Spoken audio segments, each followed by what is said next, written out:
Hey guys, Kevin on for Scream Queen, Season 1, Episode 9, Ghost Stories, and I was definitely looking forward to this episode. After the twist introduced in last week's episode, though I was not as fond with it as I thought it, and I didn't think it was as good as an episode as it could be, I really thought this episode was going to be something great, and I have to say, I really would call this episode the No More Bullshit episode, because this is the episode where things happened. Plots are revealed, characters were killed off, and it overall was one of the best episodes of this season. I don't think it's as good as episode 6. I will say that I still think episode 6 is the best episode the show has given us. I do think that.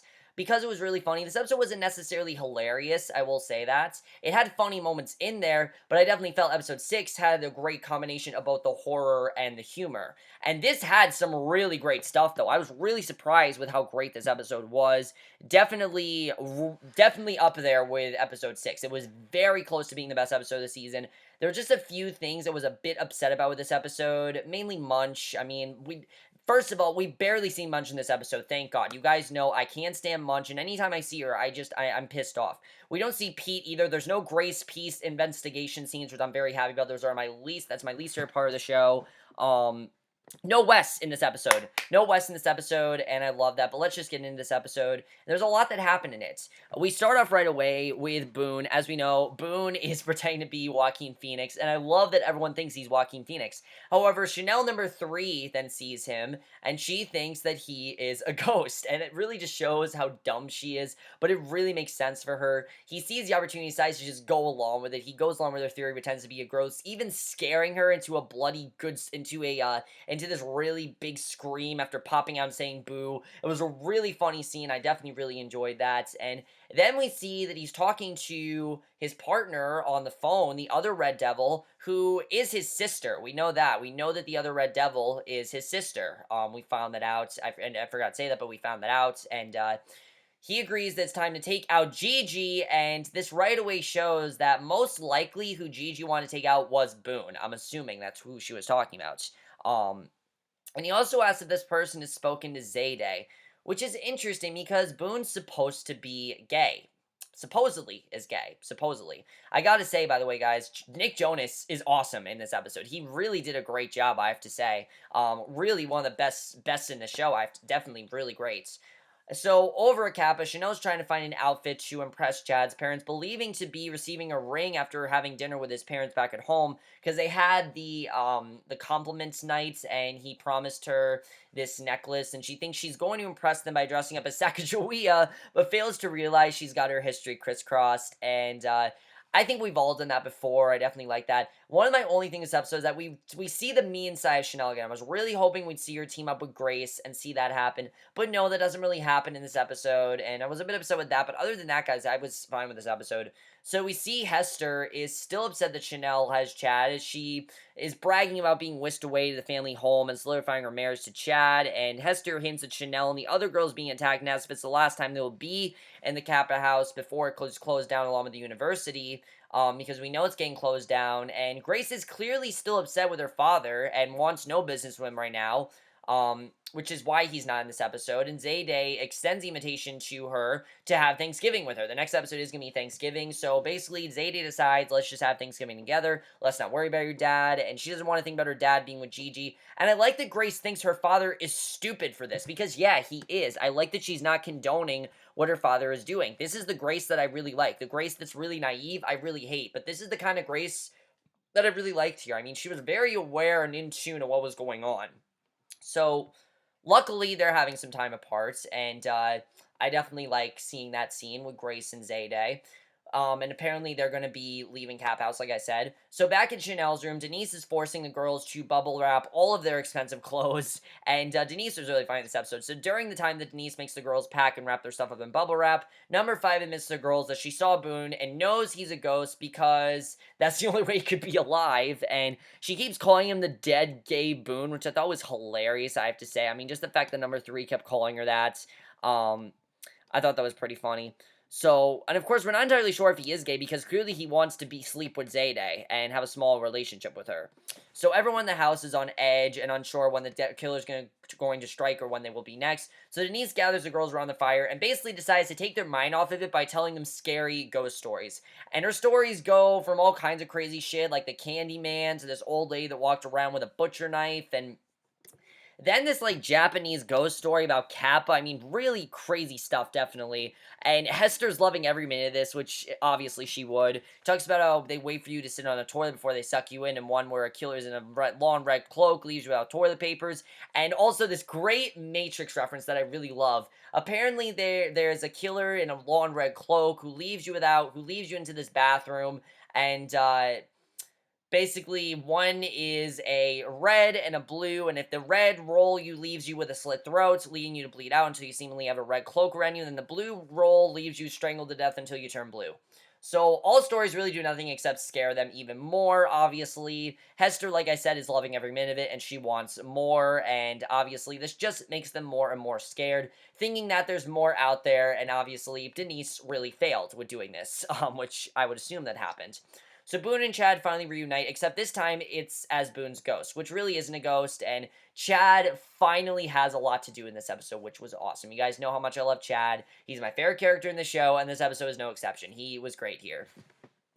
Boone tells Chad he plans on going to date with Zayde and eventually make her love him because that's what he needs to be a real man again, to be brought back from the dead. And Chad is like, wait, I thought you were gay, but he's like, oh, no, you know, like, they always say once you go black, you can never go back. It's really seeming shady, but Chad obviously will believe anything that has to do with sex, so he's obviously willing to help him out, and he really doesn't think anything of it. It just shows how stupid he is, which I love. I mean, that's something that works well with Chad. His stupidity, that's one of the reasons I love his character, because he's really naive, he's really stupid, and all he cares about is having sex with girls.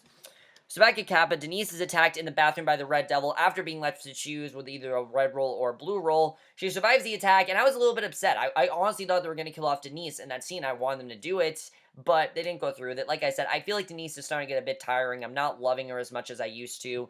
She runs back to regroup with the Chanels, tells them that she was just attacked, and number 5 insists that everyone should grab their things and leave. And I love the scene where she's leaving, and Chanel's like, no, don't leave. Oh, I don't care if you leave. I thought that was really funny, because obviously Chanel has had problems with number 5. She's never agreed with her. She's never really liked her, so it makes sense why she didn't really give a shit if number 5 left. Now, that was pretty funny that she was going to leave. But Hester tells them she will tell them another ghost story to get their minds off of things, kind of like what Denise did earlier. And her story revolves around this girl who's on a drive and is being flashed and honked at. And I like that the story was her and Chad. I thought that was pretty funny. I definitely enjoyed that. We see this girl, you know, she's on a drive. She's being flashed and honked by this creepy truck driver. And he's trying to warn her that someone is in her back seat trying to kill her. But when she stops to check, no one is there. And of course, just another ridiculous story. Number 5 has enough. She storms off, and Zayde and basically she's now stormed off, and Zayde and Earl are apparently together. Okay. Earl is an extremely underdeveloped character. They really could have done more with him, and this episode really does show that.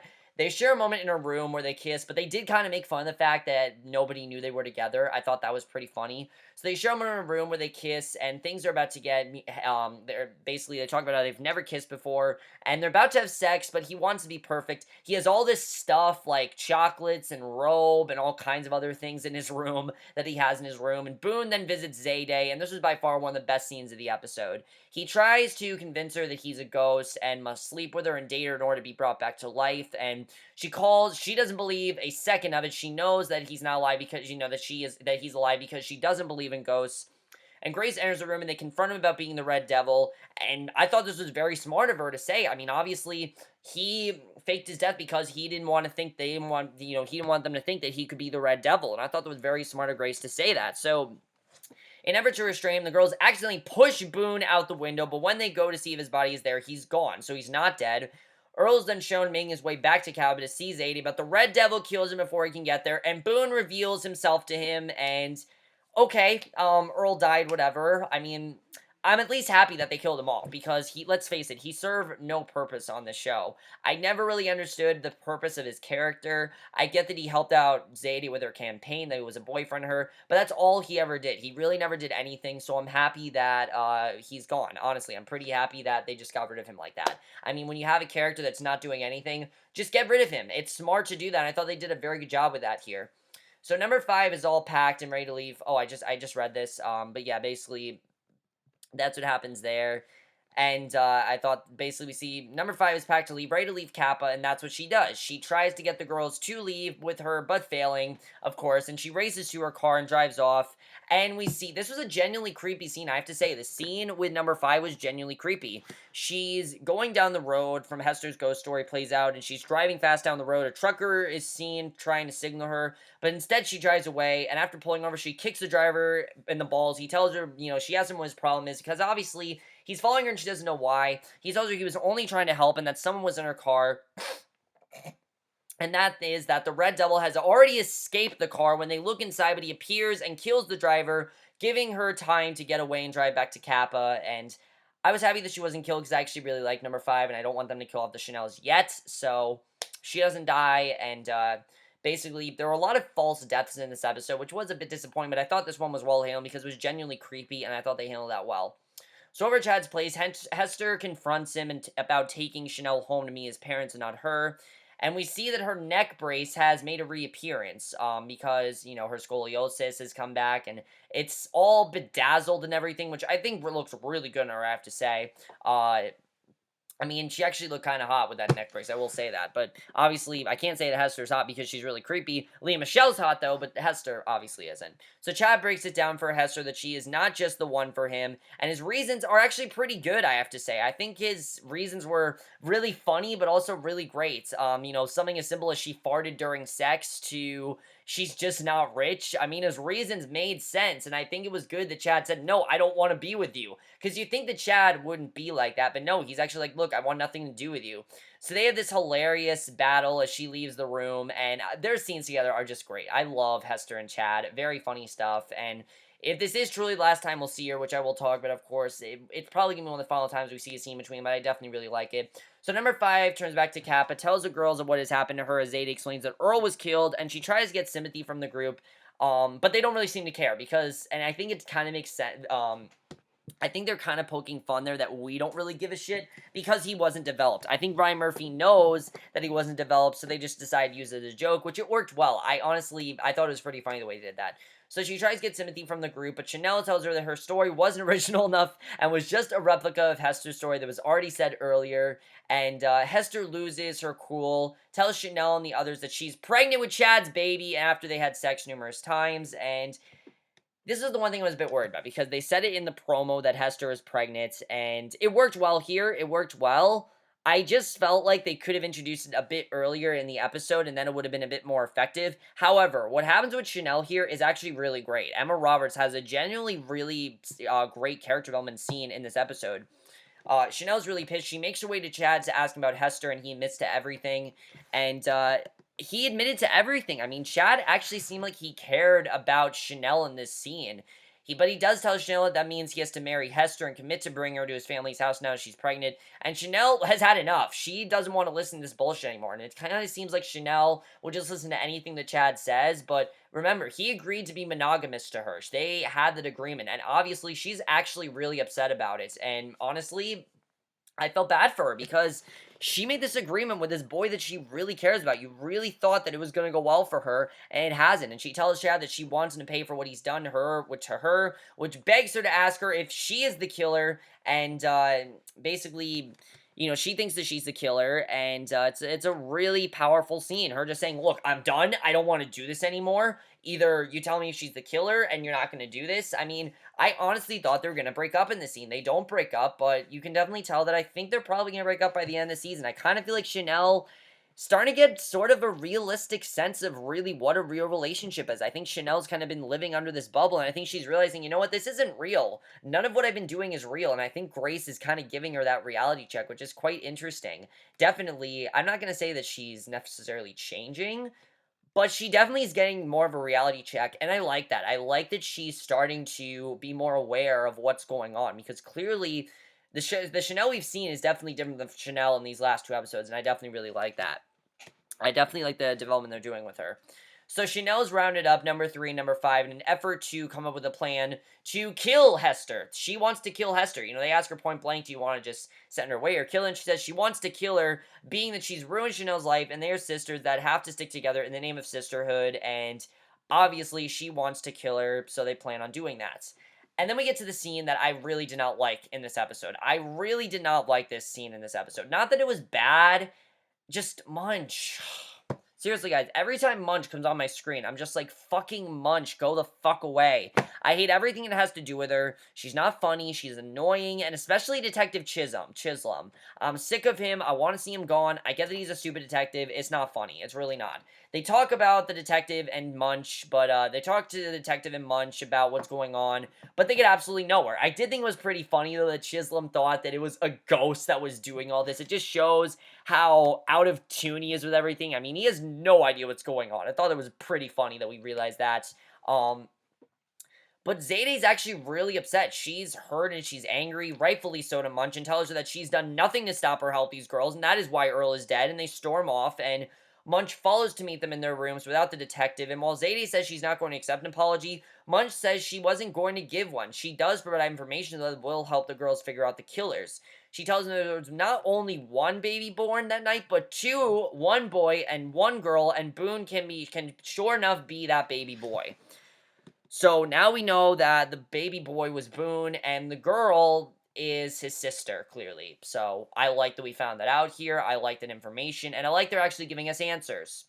So Boone, the second Red Devil, are shown waiting for Gigi as Boone expresses his tiredness of Gigi and wants to cut her off, and we get a lot of exposition, we get a lot of information in this scene. I really loved what they did with this scene, and we get a lot of information here. We really find out a lot about what's going on, but it really was, I think, satisfying here with Boone.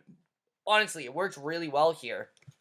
So, Gigi comes in, and while she thinks she has the upper hand, Boone quickly turns the tables and is joined by the other Red Devil, backing Gigi into a corner, holding a knife over her head. The only twist is that the knife comes down.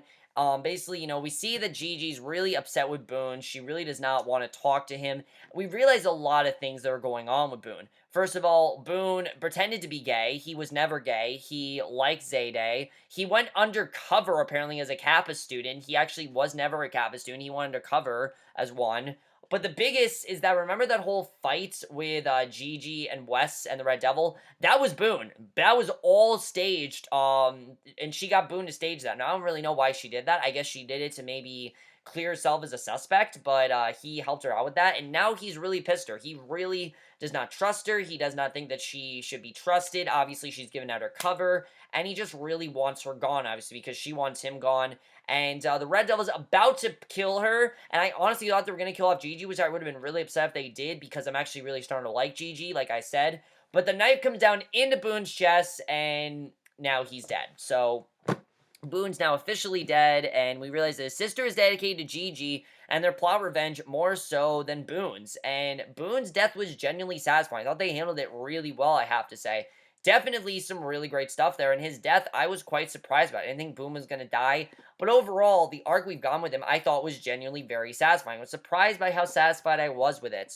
And then we get to the final scene of this episode, which really, I think, gives us a lot. Really, again, gives us a lot of stuff, but kind of made me rethink this whole baby situation. I'll talk about that.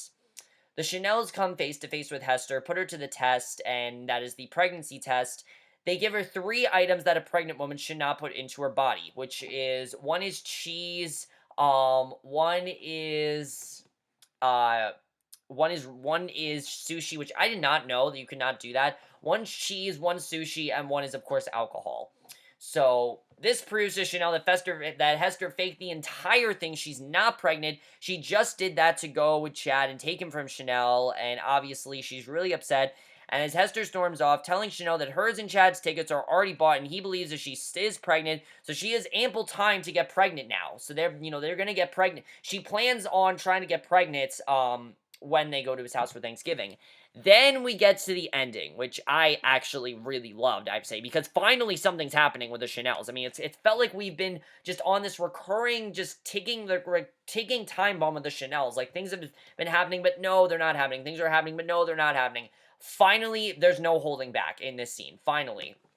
So, Chanel follows after her and actually apologized to her, which I thought was sincere. I mean, what she's saying to Hester, I think that it honestly is interesting what she says. She tells her she's sorry for how she has to live life and means it, and she's sorry for how she treated her.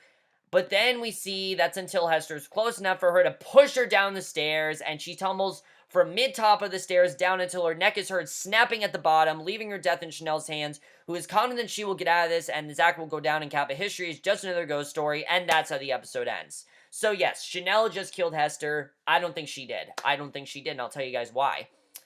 There's another Red Devil. We know that it's a girl. The only other person that really looks like Nick Jonas is Hester. Hester, I think, is the only is the other Red Devil. I think Hester has been lying the whole time. I think everything she says has been a lie. I think we've kind of seen it from the beginning, but it really does make a lot of sense. I mean, think of all the threats that she's had. Think of all the things that she's said. It really would make a lot of sense if it's Hester. So I don't think that Hester's dead. I think that she just faked her death. I think that she never had scoliosis. I think that she clearly is a lot smarter than we think she is, and I really love that, I have to say. I mean, we know that she's smart, but I think she's even smarter than we think, and I like seeing that with Hester. Overall, guys, really, really great episode. A lot happened in this episode, which I was very happy about. Definitely a lot to take in. I love finding out what's going on with Boone. That's something I definitely really love in this episode. What's going to happen with Chanel and Chad? Are they going to break up? I feel like Chanel at this point, like I said, is really starting to realize her whole thing with Chad has not been real. He doesn't really love her. He only really loves her because she's rich, and he wants to be with someone that's rich, and he really doesn't care about her. And I think Chanel's really starting to understand that. I think it's really interesting if she is. I think Chanel is genuinely going through some differences here, and I really like seeing them. I'm looking forward to seeing what's going to happen with that. Grace and Zadie, like I said, I really like that Grace is starting to realize that her father is just this idiot, and she really should not be with him right now. It's just not safe for her.